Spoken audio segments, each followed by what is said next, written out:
Assalamu alaikum wa rahmatullahi wa barakatuh, dear listeners. Inshallah, Bismillahirrahmanirrahim. It's Sirat, allazeena alaihim for today. As we know, those are the next few words that we are going to discuss today.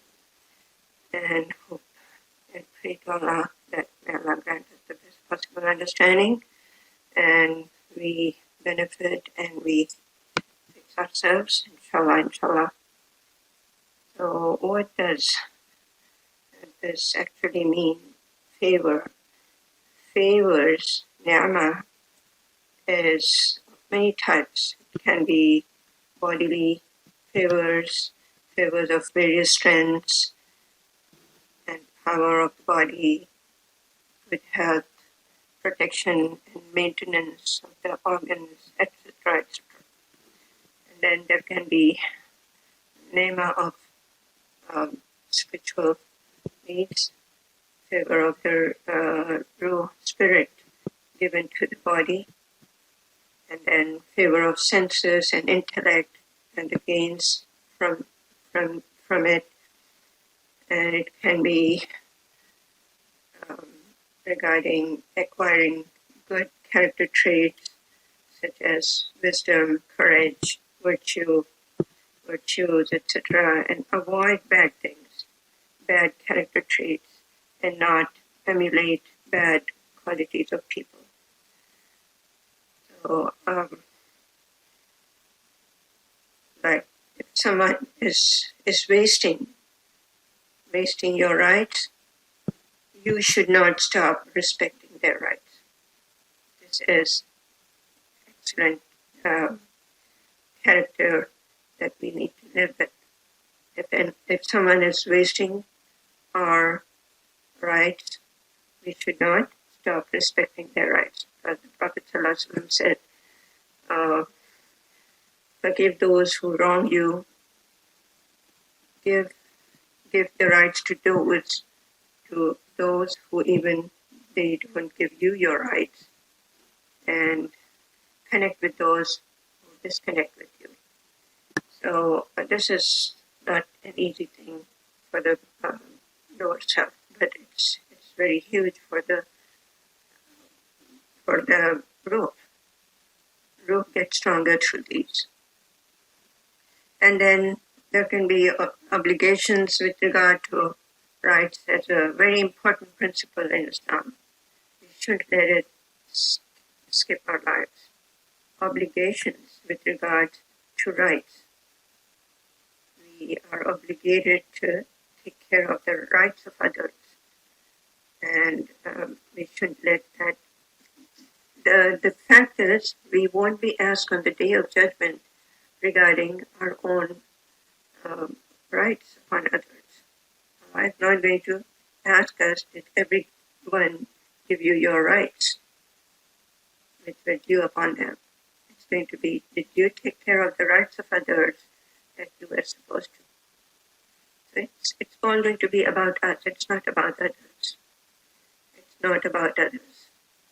So those who have been bestowed with the bounties of God are supposed to be the best in knowledge and wisdom. And then they have been given goodness and abundance. When we have the knowledge and wisdom, and when we talk about knowledge and wisdom, we are not talking about something we are learning at schools for our professional fields and different things that we learn at school. This is about the reality of our lives, which is the main reality of our lives is the death. So in preparation for the death, that which can happen, it can be just a breath away. It can happen any moment in our lives. So we cannot take our lives for granted. We are just living to die any moment. And the Prophet ﷺ gave us glad tidings how to die. He said, you will die the day you live. So if you want to have a very beautiful death and start living a beautiful life. And that life is all about thinking of the Creator all the time, seeking the pleasure of the Creator all the time, and taking care of His creation. Taking care of His creation, whether it's family, whether it's friends, whether it's any human being in the world, wherever they are, whatever we can do for them, that is the most pleasing thing to Allah. That is the shortest distance getting closer and closer to the Creator. So it's all about realizing this fact of life, that the reality of our lives is the death, which can happen anytime, and the reality of this world is the next, which is never going to end. Once we close our eyes in this world, our eyes are right away opened in the next, and never to be closed. That's the reality. So this is actual wisdom and the knowledge that we need to, connect with all the time. We connect with this knowledge any moment, we are damned, we are doomed, we are going to crash ourselves, we are going to ruin ourselves. Anything can happen. Looking at this dunya and seeking the benefit of this world at the expense of the next world, that is stupidity, big stupidity.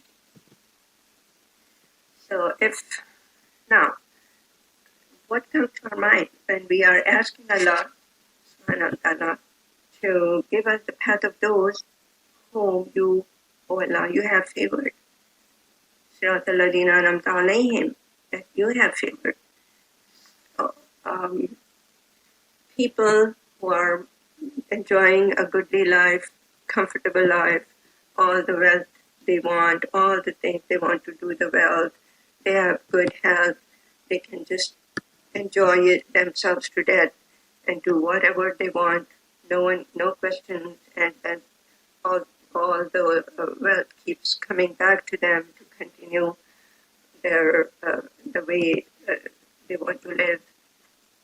If that was the case, then Allah wouldn't say you have to seek those favors in 4 categories of people, which are amallahu alaihim minan nabiyyin. First are the anbiya, the prophets, the messengers, was-siddiqeen. Next to the prophets are the truthful ones, and third are the shuhada, and then the salihin. Shuhada are the martyrs, as we know, and salihin are the righteous. That's the only way they can live, doing the righteous things. And all of them are righteous. All of them are going to be martyrs because they are living to die in the path of Allah. And of course, they just keep proving again and again that how higher they can keep on moving in their goodness. And now, if it was the dunya favors, how much do we see of those that we consider the lots of dunya and all that? Most of our anbiya, most of the prophets, how much wealth did they have? How much did our Prophet ﷺ, he lived in luxury? What kind of luxuries did they have? So we know it's not about that. And the Siddiqoon, they just followed the footsteps of the Prophet ﷺ. So of course, whatever they had, they kept giving. So their standard of giving keeps getting better. And then the martyrs are those who are never hesitant to give anything in the path of Allah, even their lives. They are hoping to to become martyrs, to give their lives for the sake of Allah. And then who are living still, they want to live a righteous life. With whatever Allah has given, they are not looking at people who have much more wealth than them. And so this is the reality. It has been said that Allah gives the deen to His chosen slaves, and the dunya to whomever He wills. So lots and lots of dunya, if it's spent the way which is pleasing to the giver, to the creator, then it's one of the best grant from Allah, favors from Allah. But if it's not, then it's not going to be easy on the day of judgment. Even the dunya is not simple. We think that they are enjoying their lives. But the most corrupt of the people, they had so much wealth. So if material wealth is inferred by the word bounties, then what do we see? Then it seems like it's so absurd for even the most devilish ones in the world, are given to own such gifts. And we know the examples. There have been so many pharaohs, and the world is filled with pharaohs. There are, ongoing pharaohs in the world. It was not just one pharaoh that has been mentioned, one or few in the Quran. That is continuing all the time. To be whoever gets lots of wealth without the wisdom and knowledge, they become pharaohs. So it's not about that. If it was material wealth, then material wealth is only the bounty when it comes and it's spent to earn the pleasure of the Creator, taking care of His creation. So what has been said? It's been said that Allah gives the dunya to whomever He wills, and He gives the deen to His chosen people. And this is when we say knowledge and wisdom, it's about the deen. It's about what am I supposed to do at a given situation, at a given time, at any moment in our lives. Everything becomes clearer and clearer and clearer. So, but the ones who never go astray, nor do anything which incurs the displeasure of Allah, they are the ones who are mentioned in this ayah. Not the ones that are devilish, and so in comparison to the righteous ones are those who never go astray because they have the knowledge and the wisdom, nor do they do anything which incurs the displeasure of Allah. So they are seeking the pleasure of Allah or every moment of their lives, every situation of their lives. They know that everything is just a test, and I have to pass this test. It's about that. Not a single moment in our lives is that in which we are not going through a test, and we have to pass that test. I'm just sitting there. I have this free time. I can do whatever I want. That's my test. My free time is my test. What do I choose to do? There are so many distractions. I have that extra money. I can do this and this and this, go and spend on myself for the things I don't even need, or I can just call so and talk to them about so and all that talk becomes nothing but riba. You can name it.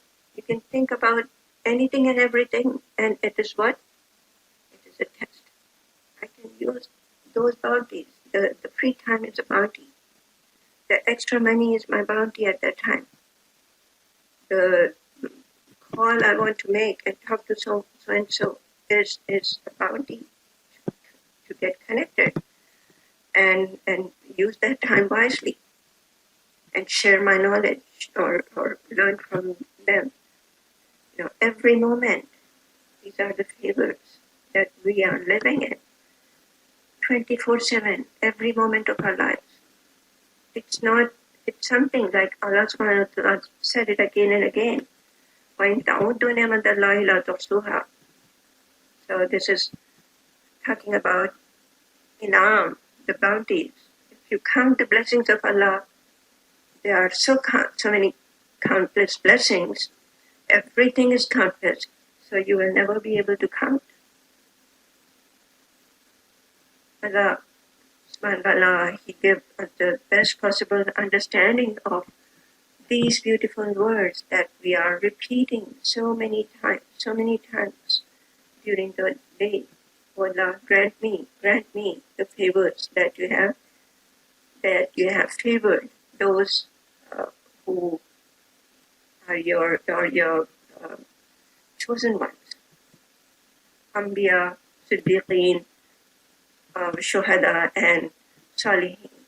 So these are the 4 categories. We have to keep reminding ourselves, where is the wealth talking here? Wealth or no wealth? Wealth is good. But without the wealth, a person still can be good. It's not about how we live in this world, whether it's comfortable living or not really. It's okay. How grateful are we for other blessings, other bounties? We might be sick, but there might be other, so much more. So the wisdom and the exact knowledge, that's what we are seeking from Allah in this. So the favors have to be the gift of mental and spiritual perfection. The favors are the gift of mental and spiritual perfection. This is what we take control of. Mentally, I don't want to think bad of so I don't want to be negative. I want to keep my thoughts positive regarding my Creator and the creation around me. Allah's bounties through them.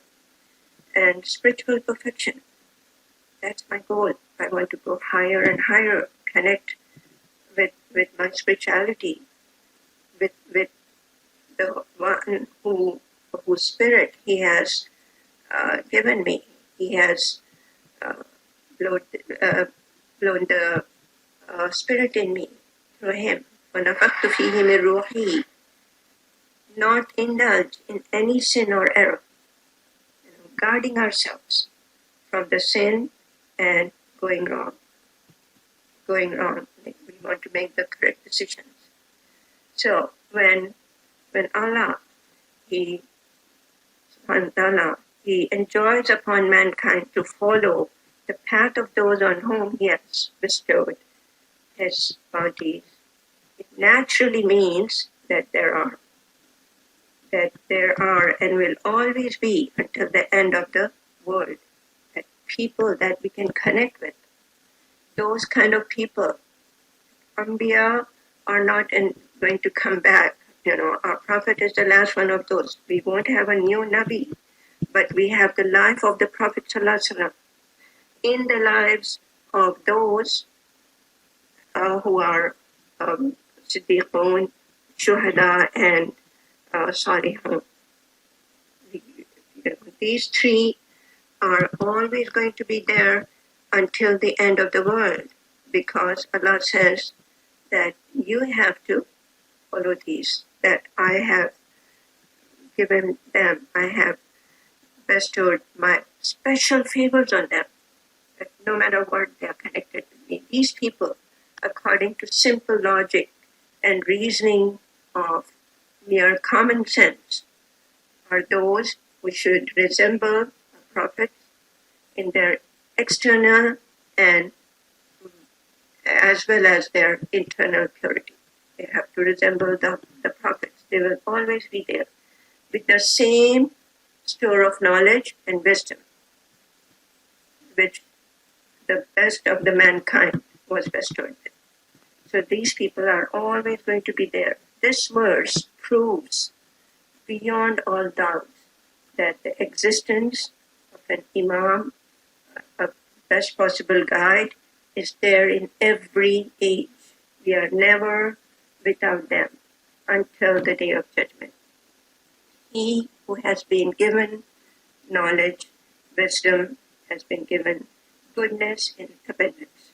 May Allah grant us the knowledge and the wisdom and the best of those favors. ربنا تقبل منا إنك